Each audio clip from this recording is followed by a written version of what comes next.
लोगों का हिंदी की पाठशाला में हार्दिक अभिनंदन है। तो आइए आज बच्चों हम लोग पढ़ते हैं तत्सम तद्भव। इसके पहले जो मैं वीडियो डाली हूँ उसमें तत्सम तद्भव देशज विदेशज के बारे में बताई थी। तो आज कुछ प्रमुख तत्सम शब्दों के तद्भव रूप को मैं लिख करके बता रही हूँ बच्चों, जो कि आप लोगों को समझने में आसानी होगी। मुख मुंह, दंत दांत, हस्त हाथ, कर्ण कान, नासिका नाक,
तो बच्चों मैं यहाँ कुछ तत्सम शब्दों के तद्भव रूप लिखी हूँ। मुख मुंह, दंत दांत, हस्त हाथ, कर्ण कान, नासिका नाक, जिह्वा जीभ, अग्र आगे, क्षेत्र खेत, अक्षी आंख, मयूर मोर।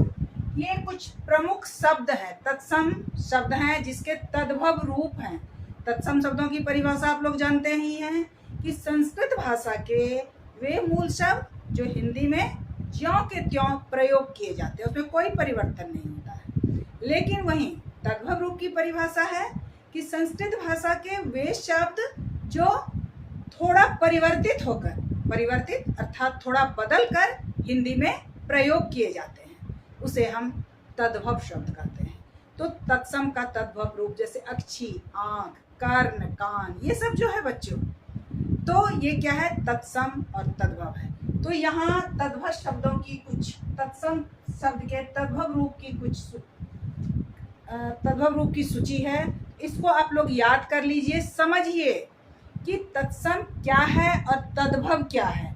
उसी से तत्सम शब्द से ही निकला हुआ रूप है, थोड़ा बदला हुआ रूप तद्भव होता है। तो इस बात को अच्छी तरह से समझ गए बच्चों।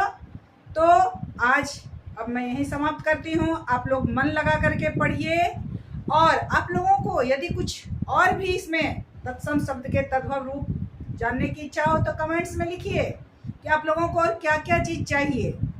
तो वीडियो को देखिए, जब तक देखिएगा नहीं, समझिएगा नहीं, तब तक बच्चों आप लोगों को ये पता ही नहीं चलेगा कि आप लोगों को क्या जानना है, क्या सीखना है। तो ठीक है बच्चों, धन्यवाद।